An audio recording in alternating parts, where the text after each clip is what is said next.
بسم اللہ الرحمن الرحیم وبہ نستعین وهو خیر المعین صلی اللہ علی رسولہ الکریم وعلى آلہ الطیبین الطاہرین اللهم صل على محمد وآل محمد لا يقال لا محيص عنه فإن النهي عن الناقض بحسب الأعمال لا يكاد يراد بالنسبة إلى اليقين وآثاره لمنافاته مع المورد فإنه يقال. آج ہیں کوئی 3-4 مطالب ہیں.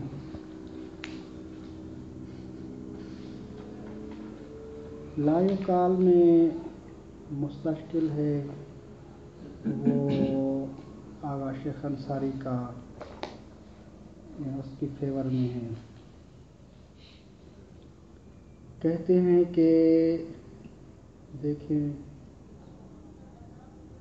آغا شیخ انصاری نے جو کہا تھا کہ ہم یقین میں تجوز کریں گے، یقین سے کیا مراد لیں گے؟ متیقن. آغا ہم ڈٹے ہوئے تھے کہ یقین کو اپنی معنی میں ہی رکھیں گے. تو مستشکل کہہ رہا ہے کہ دیکھیں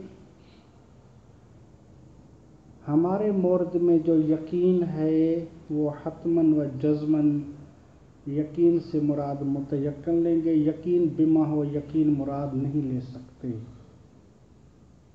کیوں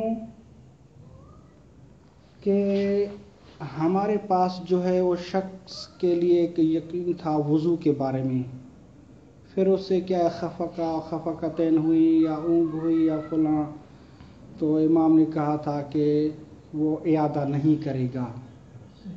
ٹھیک، مثلا اس شخص نے چاہا کہ اب میں وضو دوبارہ کر لوں میں نماز کے لیے یا وہی وضو کافی ہے، تو امام نے کہا تھا کہ لا، یعنی آپ دوبارہ اعادہ نہیں کریں گے، وہی وضو کافی ہے. یعنی آپ کے لیے حکم کیا ہے؟ جواز الدخول فی الصلاۃ. یہ ہے کہ آپ کے لیے جائز ہے کہ آپ داخل ہو سکتے ہیں صلاۃ میں. اب یہ جو جواز دخول فی الصلاۃ ہے، یہ حکم ہے، یہ کس پر بار ہو رہا ہے؟ یہ جواز الدخول آیا یہ بار ہو رہا ہے وضو پر یا یہ بار ہوگا یقین پر؟ ایھا الاخوند الخراسانی، اگر یہ بار ہو رہا ہے یقین بما ہو یقین پر تو آپ کی بات درست ہے، تو ہم یہاں لا تنقض الیقین سے مراد وہی یقین مراد لیں گے. لیکن اگر یہ جواز الدخول فی الصلاۃ یہ اثر والحکم ہے وضو کے لیے، تو وضو ہوا متیقن جس کے بارے میں یقین ہے، تو آپ خود فیصلہ کریں کہ یہ جواز الدخول کس کا اثر ہے؟ وضو کا اثر ہے، وضو کا حکم ہے کہ جب وضو میں ہوتا ہے تو انسان کے لیے یجوز الدخول فی الصلاۃ ہوتا ہے، یا یقین کا اثر والحکم ہے؟ تو ظاہر سی بات ہے کہ یہ کس کا حکم ہے؟ وضو کا حکم ہے. تو یقین کا تعلق کس سے؟ وضو کے ساتھ ہے، تو وضو کو متیقن کہیں گے. تو لہذا روایت میں یقین ہے لیکن اس سے مراد ہم کیا لیں گے؟ متیقن لیں گے. لہذا لا بد کہ ضروری ہے کہ ہم یہاں تصرف کریں گے، تصرف کے علاوہ کوئی چارہ نہیں ہے. اس کو ملاحظہ کریں. لا یقال، یہ اشکال نہ کیا جائے. لا محیص عنہ، لا محیص عن رأی شیخ الاعظم، یعنی یقین سے ہم متیقن مراد لیں گے، اس سے کوئی راہ فرار نہیں ہے. یقین سے کیا مراد لیں گے؟ متیقن مراد لیں گے، جو کہ شیخ انصاری بار بار کہتے آ رہے ہیں. اس سے علاوہ اس سے رائے فرار نہیں، کوئی محیص نہیں ہے. کیوں؟ وہ اس وجہ سے کہ فَإِنَّ النَّهْيَ عَنِ النَّقْضِ، یہ جو شارع نے کہا ہے کہ لا ينقض الیقین یا لا تنقض الیقین، یہ جو نہی آئی ہے نقض کے لیے، یہ بحسب العمل لا یقاد یراد بنسبت الی الیقین و آثار الیقین و احکام الیقین، یہ نقض بحسب العمل، آپ کی بات مانتے ہیں کہ یہاں نقض بحسب عمل ہی ہے، لیکن نقض بحسب نقض بحسب العمل ہی درست، لیکن وہ بنسبت الی الیقین نہیں ہے، بنسبت الی المتیقن ہے، یقین کے لحاظ سے نہیں ہے۔ وَإِنَّ النَّهْيَ عَنِ النَّقْضِ بِحَسَبِ الْعَمَلِ لَا يَكَادُ يُرَادُ، ممکن ہی نہیں ہے ارادہ لیا جائے نقض بحسب العمل، کون سا؟ بنسبت الی الیقین والا، ٹھیک، یہ نہیں ہو سکتا، الی الیقین و آثار الیقین کی نسبت نقض عملی نہیں ہو سکتا۔ کیوں؟ لِمُنَافَاتِهِ مَعَ الْمَوْرِدِ، کیونکہ یہ جو نقض ہے یہ مورد کے ساتھ منافات رکھتا ہے۔ مورد میں کیا ہے؟ مورد روایت میں وہ جو جواز الدخول ہے وہ اثر ہے، حکم ہے وضو کے لیے، اور یہ بار یقین پر نہیں ہو رہا، تو لہذا یقین پر بار نہیں ہو رہا اور یہ بار ہو رہا ہے متیقن پر۔ اب ہم نقض بحسب عملی ہی مراد لیتے ہیں، لیکن یہ بنسبت المتیقن تو ہو سکتا ہے، بنسبت الیقین نہیں ہو سکتا۔ تو اسی وجہ سے کہہ رہے کہ فَإِنَّ النَّهْيَ، جو کہ روایت میں آئی ہوئی ہے نہی عن النقض، یہ بحسب العمل لا یکاد یراد بنسبت الی الیقین و آثار الیقین مراد نہیں لے سکتے، بلکہ یہ جو نہی آئی عن النقض بحسب العمل یہ مراد لی جا سکتی ہے اس متیقن کے اعتبار سے، وہ یہاں نہیں لکھا، فقط اس کو رد کیا کہ یقین کی نسبت نہیں ہے۔ کیوں نہیں ہے؟ لِمُنَافَاتِهِ مَعَ الْمَوْرِدِ، کیونکہ یہ جو نقض ہے بحسب العملی اس کو مستقیما یقین کی طرف نسبت نہیں دے سکتے، مورد کے ساتھ مخالفت اور منافات ہے۔ فَإِنَّهُ يُقَالُ، آگاہ خون جواب دیتے ہیں، اس کے لیے آپ تمہیداً تھوڑا ملاحظہ فرمائیں۔ یقین کو ہم دو طرح سے لحاظ کرتے ہیں، ایک مفہوم کے لحاظ سے، ایک مصداق کے لحاظ سے، ٹھیک۔ یقین بما ہوا مفہوم جب بھی ہوتا ہے مفہوم یقین، تو وہاں جو نظر ہوتی ہے وہ استقلالی ہوتی ہے، یعنی یقین جو کہ بالمقابل ظن والوہم والشک ہوتا ہے، مفہوم یقین وہی مراد ہوتی ہے۔ اس کو کہتے ہیں کہ ہم یقین کو بنظر استقلالی دیکھ رہے ہیں، اور یہ مفہوم کے اعتبار سے وہ یقین ہوتا ہے کہ جو ظن، وہم اور شک کے مقابل میں ہوتا ہے۔ اور ایک مرتبہ ہوتا ہے یقین مصداقی، جو کہ خارج میں یقین پایا جاتا ہے، جو کہ افق نفس میں ہوتا ہے، جو کہ ہم آپ جو بھی کسی چیز کے بارے میں یقین رکھتے ہیں، ہمارے ذہنوں میں جو حالت ہوتی ہے کیفیت نفسانی یقین کی، وہ یقین مصداقی ہوتی ہے، ٹھیک۔ وہ جو یقین ہوتا ہے اس کو ہم دو طرح سے لحاظ کر سکتے ہیں، استقلالی بھی اور عالی بھی۔ عالی یعنی آلتن للغیر و حالتن للغیر، دو طرح سے لحاظ کر سکتے ہیں، ٹھیک۔ مثال کے طور پر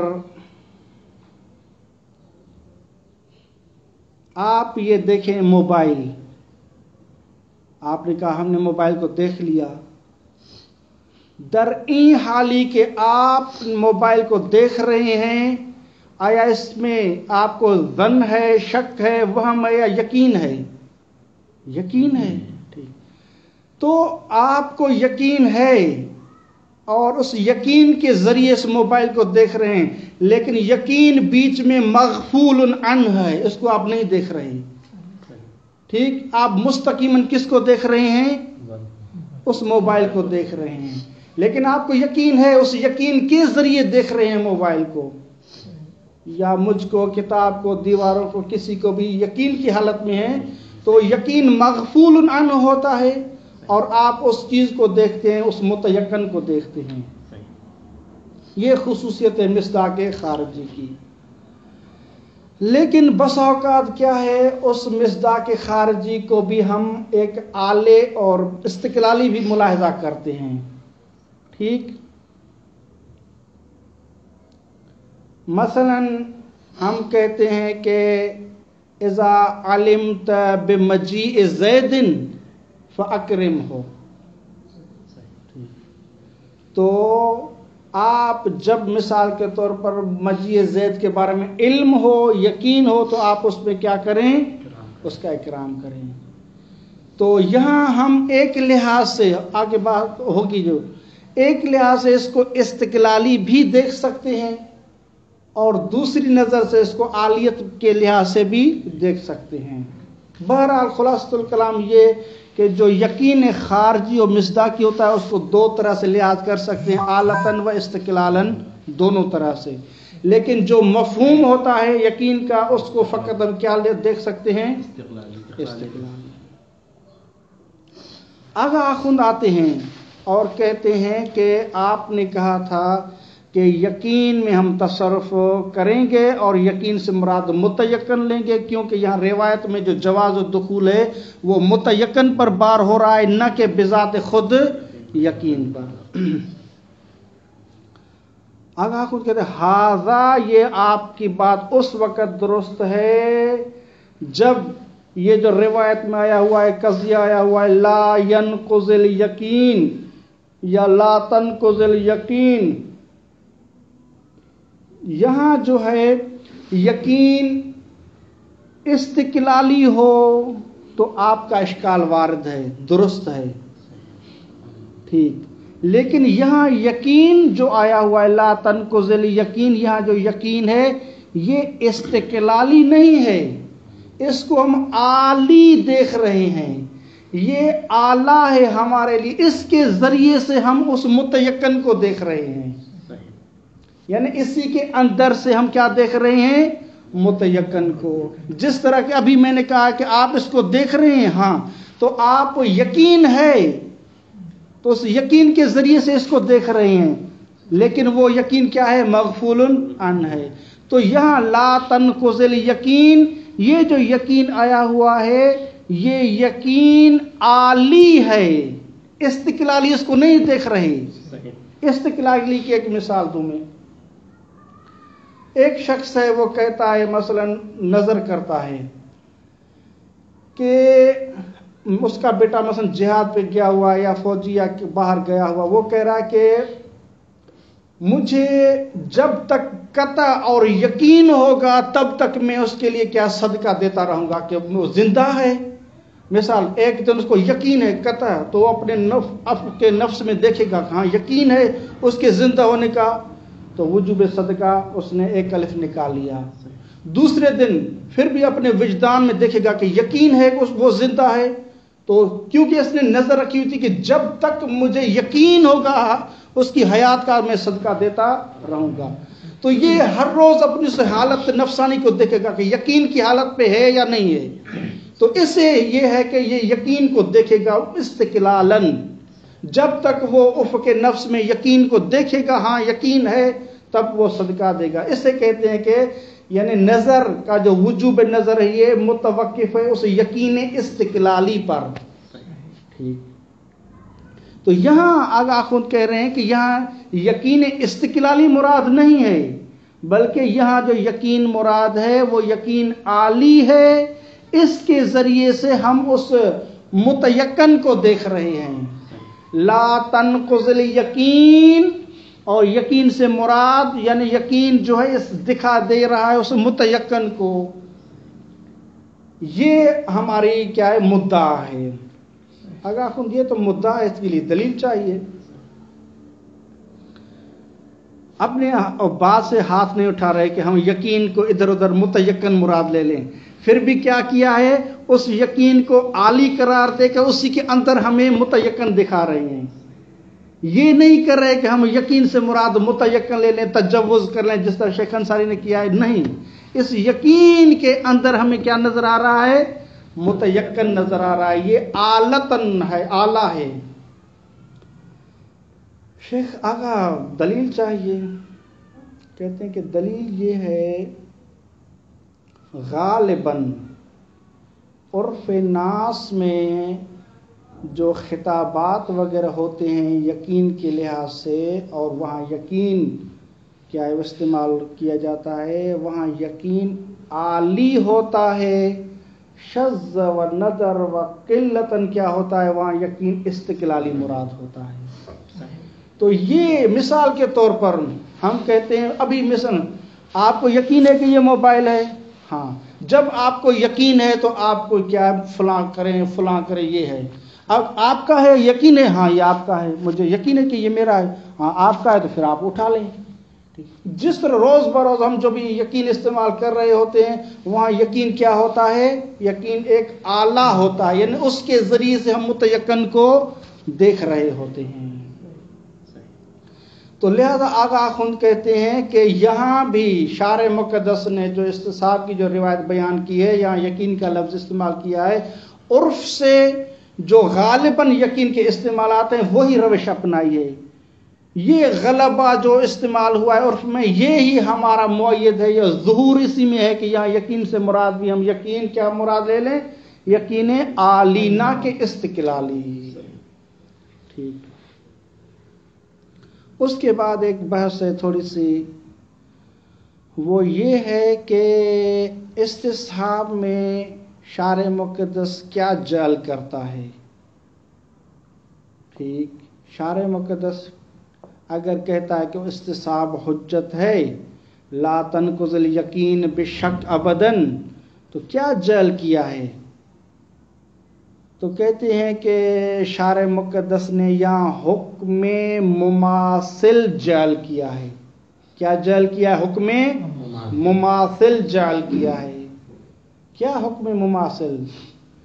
کہتے ہیں کہ ہمارا متیقن دو حالتوں سے خالی نہیں ہوگا، یا تو متیقن اور مستصحب جس کا استصحاب کر رہے ہیں، یا حکم ہوگا یا ایک حکم کا موضوع ہوگا۔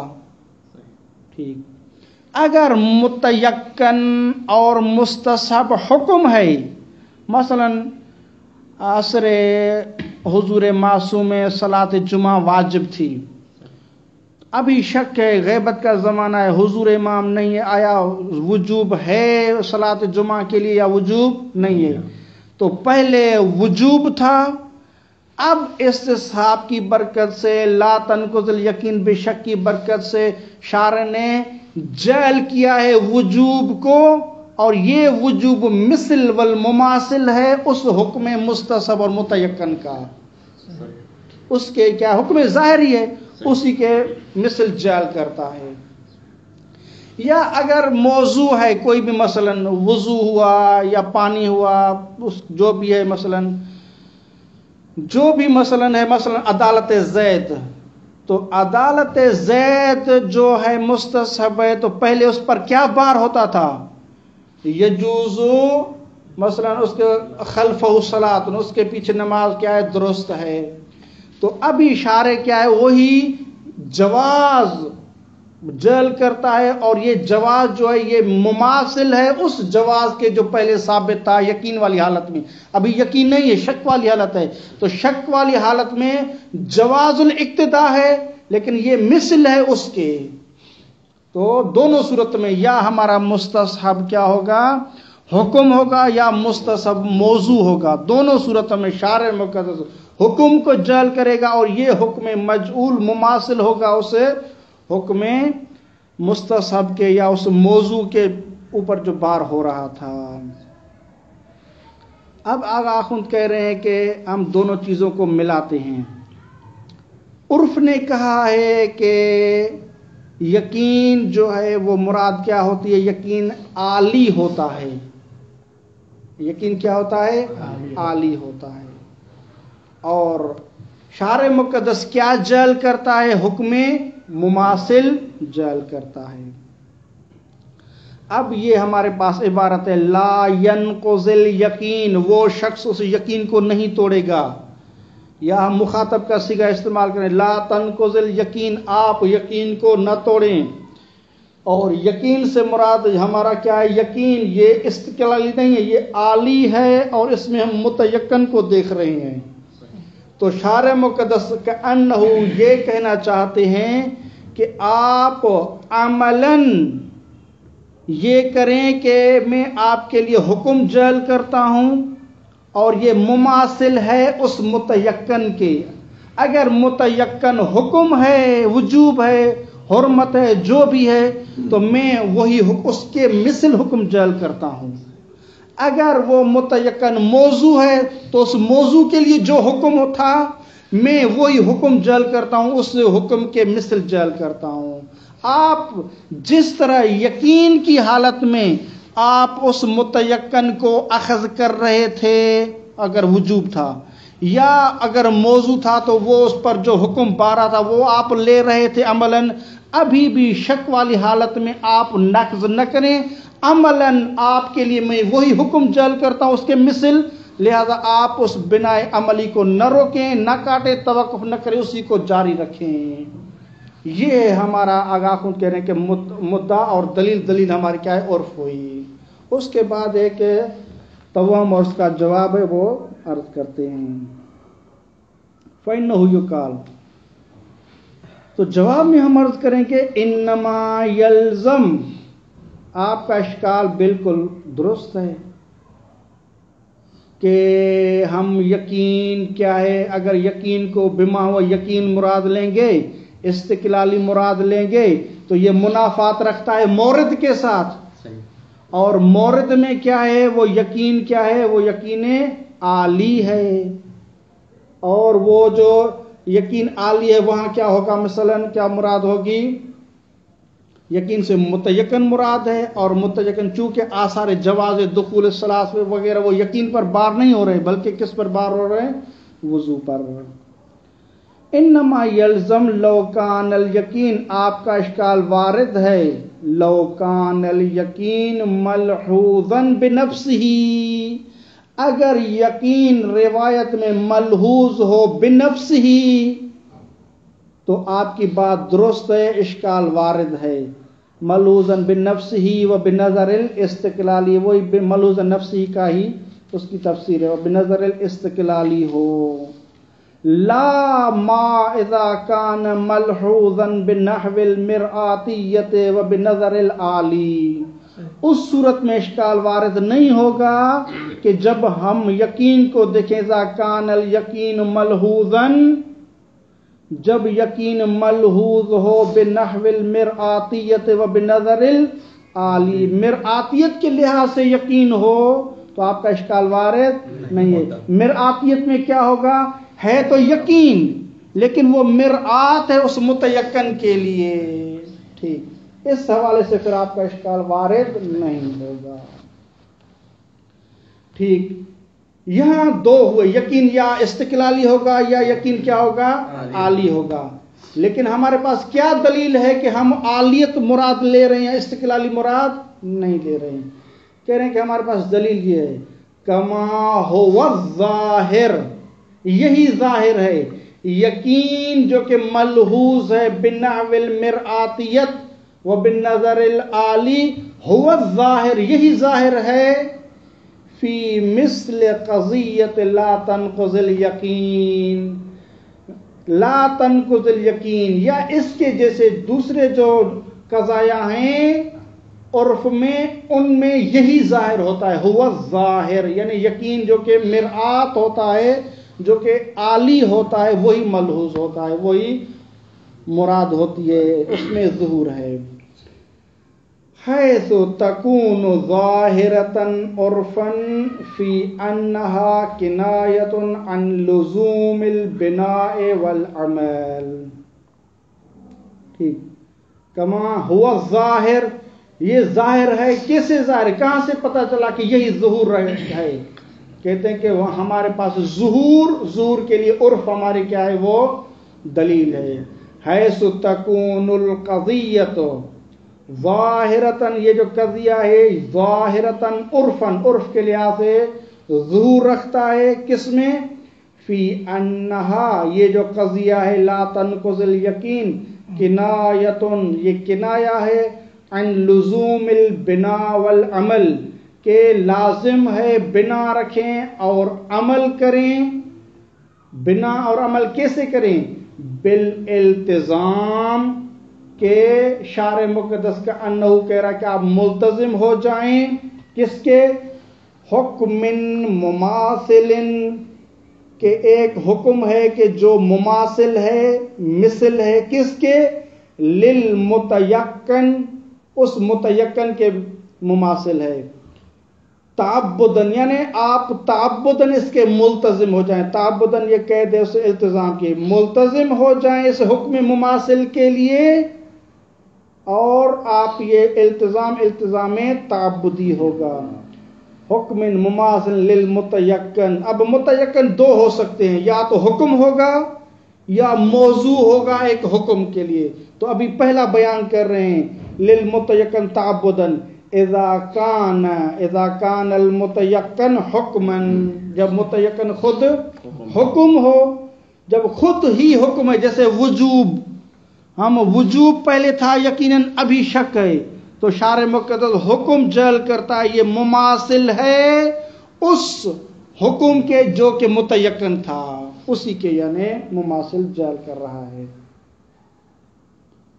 وَلِحُکْمِهِ یعنی بالالتزام حکم مماثل لحکم المتیقن اور یہاں مراد ہوگی متیقن یعنی موضوع ہوگا. بنفس نفیس خود حکم نہیں ہے لیکن موضوع ہے اس موضوع کے لیے جو حکم ہے اس کے مثل جعل کر رہا ہے شارع مقدس سے. حکم مماثل لحکم المتیقن یا لحکم الموضوع یا لحکم المستصحب ایک ہی بات ہے. اذا کان المتیقن موضوعا جب متیقن موضوع ہوگا تو موضوع پر جو حکم پہلے تھا اب شارع مقدس اسی حکم کے مثل جعل کر رہا ہے. یہ وہ صورتحال تھی کہ جب ہم یقین کو مرآت اور عالی دیکھیں. حیث تکون ظاہرتن عرفن اسی میں ہے. لا عبارتن بعض عبارتن کو عبارتن لکھا ہے تاکہ اس کو کہا کہ انہا کنایتن عن اللزوم لا عبارتن عن لزوم العمل اس کے ساتھ جوڑا ہے. بعض نے کہا کہ نہیں حیث تکون ظاہرتن عرفن قضیہ ظاہر ہے عرف میں اس چیز میں لا عبارتن عن لزوم العمل. بہرحال آپ اس میں سے ایک کو آپ کیا کریں گے اس کے ساتھ ملائیں گے. لا عبارتن وہ قضیہ اس چیز کا نام نہیں ہے ان لزوم العمل بے آثار نفس الیقین بے آثار نفس الیقین یعنی بے احکام نفس الیقین یعنی آگا خود کہنا چاہتے کہ لا تنقض الیقین یہ جو قضیہ ہے یہ ایسا نہیں ہے کہ یہاں یقین کو ہم استقلالی طور پر دیکھیں اور شارع مقدس کہہ رہا ہے کہ جو یقین مثلا جو نظر والی مثال دی تھی اس یقین پر جو وجوب ایفاء نظر تھا بار ہو رہا تھا وہ نفس یقین استقلالی پر. یہاں وہ استقلالی یہاں یقین نہیں ہے کہ ہم کہیں کہ خود نفس یقین کے آثار بار کرنا یہاں مراد ہے وہ یقین مراد یہاں نہیں ہے. لا عبارتن عن لزوم العمل عمل کرنا لازم ہے کیسے بے آثار نفس الیقین کہ ہم عمل کریں بے احکام نفس الیقین خود یقین جو کہ استقلالی ہے اسی کے آثار اور احکام پر عمل کریں یہ مراد یہاں نہیں ہے کہ ہم یہ کہا جائے کہ بالالتزام بحکم مماثل لحکم شرعا کہ شارع مقدس نے کہا ہے کہ آپ ملتزم ہو جائیں بے حکم ایک حکم کا کہ جو مماثل ہے لحکم الیقین شرعا ایسی بات نہیں ہے. وذالک میں بھی دو احتمال ہیں. ایک بعض یہی کہتے ہیں کہ یہ کہ توہم مقدر کا جواب ہے. توہم مقدر یہ ہے آگا دیکھیں لا تنقضل یقین، یہاں جو یقین ہے، آپ نے کہا ہے کہ یہاں یقین مرآت اور عالی ہے. لا تنقضل یقین میں کیا ہے؟ مرآت ہے، عالی ہے. اور جبکہ ہم پڑھ کے آئے ہیں کہ لا تنقضل یقین، آپ بھی کہہ چکے ہیں کہ یہ قضیہ مرتکز فی اذہان العقلاء ہے، ایک قضیہ کلیہ ہے. ٹھیک، جب قضیہ کلیہ ہے تو یہاں مفہوم یقین مراد ہے، کیونکہ کلی مفہوم مراد ہے، نہ کہ جزئی اور مصداق یقین مراد ہے. لا تنقضل یقین، جہاں بھی کوئی بھی آپ کو یقین ہو اس کو آپ نہ توڑیں. ٹھیک، اگر سب یہی کہتے ہیں کہ مثلا کیا یہاں ایک کلیہ ہے جو کہ ارتکاز ہے نفوس عقلاء میں. ٹھیک، تو یہاں اگر آپ نے کہا تھا کہ یہاں یقین مرآت اور عالی ہے، لیکن دیکھتے ہیں روایت میں امام ایک کلیہ دینا چاہ رہے ہیں. تو کلیہ میں یقین ایک کلی اور مفہوم یقین ہوگا جو کہ تمام یقین کے لیے کیا ہے، ان کے لیے بن سکے، مثلا ان کے لیے کلی بن سکے. تو جو کلی مفہوم ہوگا، کلی یقین ہوگا، وہ مفہوم ہوگا، اور جب مفہوم ہوگا تو ہم اس کو استقلالاً ملاحظہ کریں گے، وہ عالی اور حالت و مرآت للغیر نہیں ہو سکتا. تو یہ دونوں باتیں نہیں جڑ رہی. اگر ہم اس کو مرآت لیتے ہیں تو یہ مرآت کلیت اور مفہوم کے ساتھ سازگار نہیں ہے، جبکہ امام ہمیں کلی قاعدہ دینا چاہتے ہیں، اور کلی میں ہمیں ایک مفہوم جامع اور کلی چاہیے. اور جب بھی وہ مفہوم ہوگا، کلی ہوگا، تو اس کو ہم استقلالاً ملاحظہ کریں گے، وہ حالت والآلت و مرآت للغیر نہیں ہو سکتا. تو ہم کیسے جمع کر سکتے ہیں دونوں چیزوں کو؟ تو آگاہ ہم کہتے ہیں کہ یہ کوئی مشکل بات نہیں. وہ اس وجہ سے کہ یہ جو کلی اور مفہوم ہے یہ تابع ہوتا ہے اپنے مصادیق کے لحاظ سے. اگر اس کے مصادیق عالی ہیں، مرآت ہیں، طریق ہیں متیقن کے لیے، تو یہ جو کلی ہوگا یہ بھی عالی ہوگا. اگر یہ کلی اور مفہوم اس کے مصادیق میں استقلالیت ہے تو وہ استقلالیت کسب کر کے خود کلی جو مفہوم ہوگا وہ بھی استقلالی ہوگا. ایک کے لیے تھوڑی سی مثال دیں تقریب ذہنی کے لیے. ہم کہتے ہیں کہ حمل اولی ہوتا ہے یا حمل شائع ہوتا ہے. ہم کہتے ہیں کہ کل انسان ضاحک. اب یہ جو ضاحک ہے یہ کس پر بار ہو رہا ہے؟ کل انسان پر. اور یہ جو انسان جو ہم نے موضوع کے طور پر رکھا ہوا ہے قضیے میں، آیا اسی پر بار ہو رہے ہیں یہ ضاحک؟ کون ضاحک کس کے لیے ہے؟ افراد خارجیہ کے لیے. ٹھیک، تو یہ جو کل انسان ہے یہ مفہوم کلی ہے یا نہیں ہے؟ مفہوم کلی ہے. اور یہ مفہوم کلی ہوتے ہوئے اپنے مصادیق خارجیہ سے کیا ہے؟ وہ کسب کرتا ہے ان کی مصداقیت. ٹھیک، تو یہاں کل انسان میں اگرچہ کلی ہے، اگرچہ یہ مفہوم ہے، لیکن یہ وہ استقلالی مفہوم نہیں ہے کہ ہم کہتے کہ ما هو الانسان، ہم کہتے حیوان ناطق. تو وہاں جو انسان جہاں کہتے کہ ما هو الانسان، الانسان حیوان ناطق، وہاں مفہوم بما وہ مفہوم مراد ہوتا ہے، وہاں استقلالیت ملاحظہ ہوتی ہے. یہاں کلی انسان ہے لیکن بما وہ حیوان ناطق مراد نہیں ہے، بلکہ یہ ایسا کلی اور ایسا مفہوم ہے کہ جو اپنے افراد کے لیے مرآت ہے. تو کلی بھی ہے، مفہوم بھی ہے، لیکن مرآت ہے اپنے مصادیق کے لیے. تو اگر آپ کہتے ہیں کہ کوئی حرج نہیں ہے، تو یہاں جو مولا نے کہا کہ لا تنقض الیقین، اس یقین کو ہم کلی بھی مان رہے ہیں مفہوم بھی مان رہے ہیں، ساتھ ساتھ یہ مرآت ہے اپنے مصادیق کے لیے، اس اپنے جتنے بھی متیقن ہیں یہ یا اس کے علاوہ جتنے بھی متیقن ہیں دوسرے، کیونکہ یہ کلیہ ہے، ایک مورد کے لیے مختص نہیں، تمام جتنے بھی متیقن ان کے لیے ہے، تو یہ ہو یا دوسرے سب کے لیے یہ مرآت ہے۔ تو کوئی حرج نہیں ہے کہ ایک کلی اور مفہوم ہو، وہاں فقط اور فقط کیا ہے نظر استقلالی ہو، ایسا نہیں ہے۔ وَذَلِكَ، وہ اس وجہ سے کہ لِسِرَایَةِ الْآلِیَّةِ وَالْمِرْآتِیَّةِ مِنَ الْیَقِینِ الْخَارِجِی، کیونکہ سرایت کر جاتی ہے آلیت اور مرآتیت اس یقین خارجی سے الی مفہوم الیقین الکلی تک وہ سرایت کر جاتی ہے۔ جس طرح کہ ہم نے کہا تھا کہ الانسان ضاحکن، تو جتنے بھی افراد خارجی ہیں ان کی جو وہ خصوصیات فردی ہیں وہ کسب کرتا ہے یہ انسان جو کہ موضوع میں واقع ہوا ہے، لہذا اسی وجہ سے ہم بار کر رہے ہیں اسی پر، لیکن یہ اسی پر وہ نہیں ہے، لیکن وہ خارجی افراد تک جاتا ہے، مفہوم الکلی۔ لہذا فَيُؤْخَذُ فِي مَوْضُوعِ الْحُكْمِ، اب حکم کون سا ہے؟ لا تنقض، یہ حکم ہے۔ اس لا تنقض کا موضوع کیا ہے؟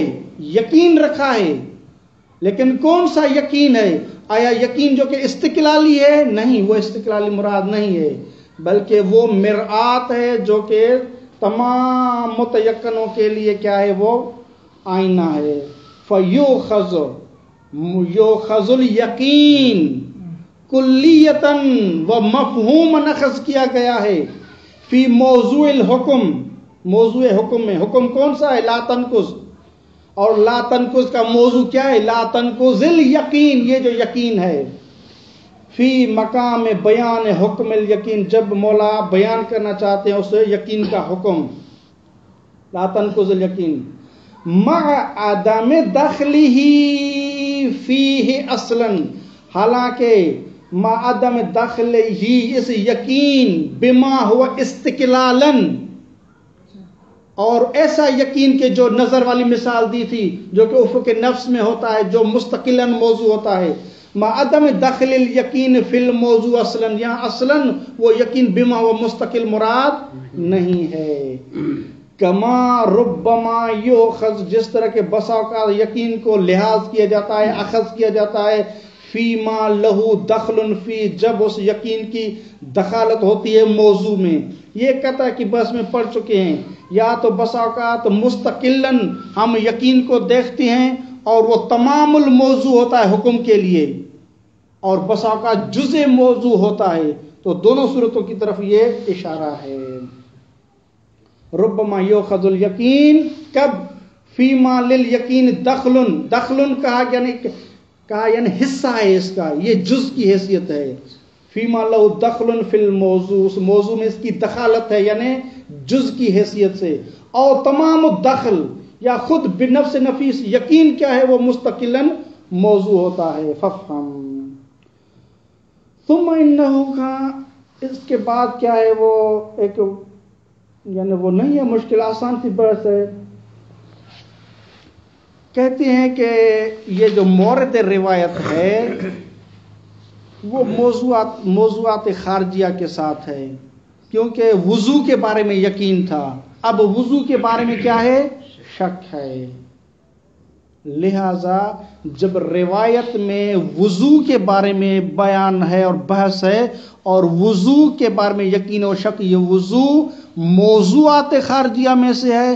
ہم روایت میں کہیں بھی حکم نہیں دیکھا کہ مثلا ایک وجوب، حرمت، کراہت، استحباب میں شک ہوا ہو، تو مولا نے کہا کہ پہلے وجوب تھا، ابھی بھی وجوب کو آپ ثابت کر لیں اور سمجھ لیں کہ وجوب ہے۔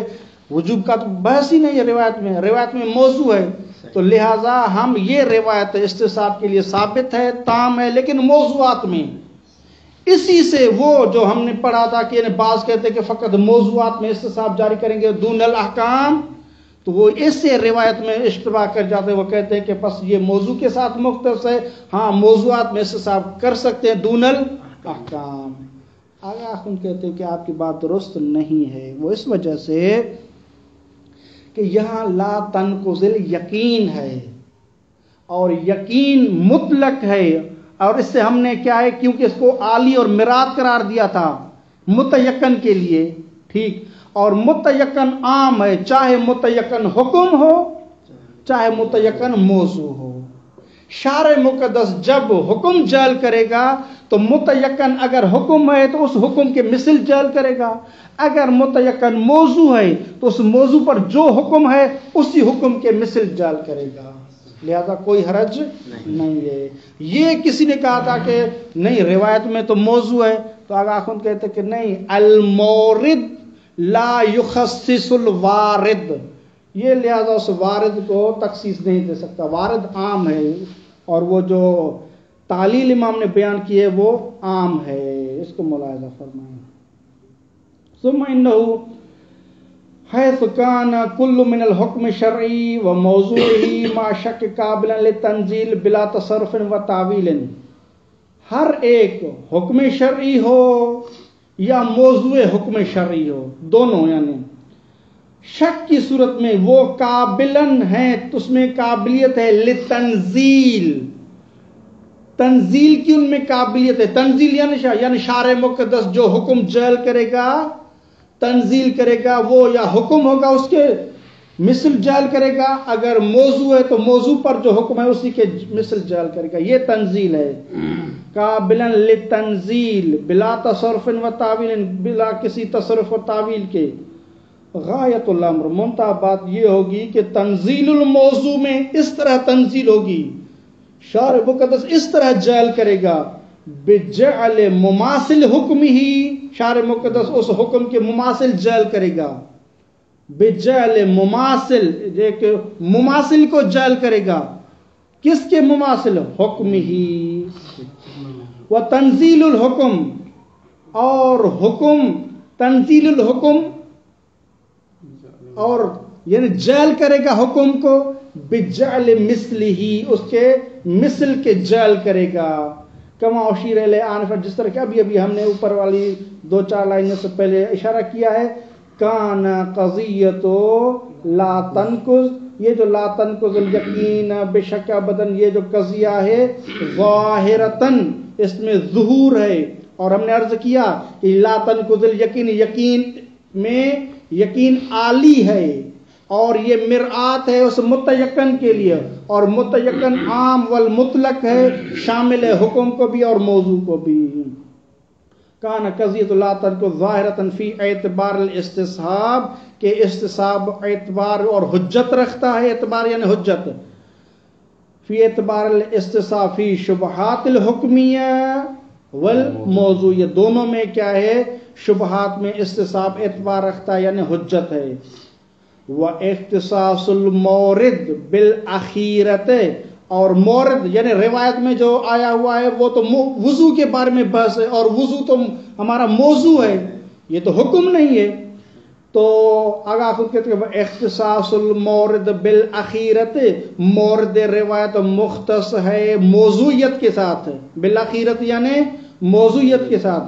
یہ اختصاص المورد لا یوجب تخصیصها بها، یہ موجب نہیں بنتا کہ ہم قضیہ کو مختص قرار دے دیں اس موضوعیت کے ساتھ، خصوصاً بعد ملاحظت انہا قضیت، یہ جو قضیہ ہے لا تنقض الیقین بشک ابدا، یہ جو قضیہ ہے قضیت کلیت ارتکازیت، قد اتی بہا، اس کو لایا گیا ہے، فی غیر موردن، اس وضو کے علاوہ بھی بہت سی جگہوں پہ لایا گیا ہے، لأجل الاستدلال بہا، تاکہ اسی قضیہ کے ذریعے استدلال کیا جائے، علی حکم المورد، اس مورد والے حکم کے لیے، لہذا اس مورد کے ساتھ مختص نہیں ہوگا، اس میں کلیت ہے، تمام موارد کو شامل ہے۔ فتعمل جیدا صلی اللہ علیہ وسلم۔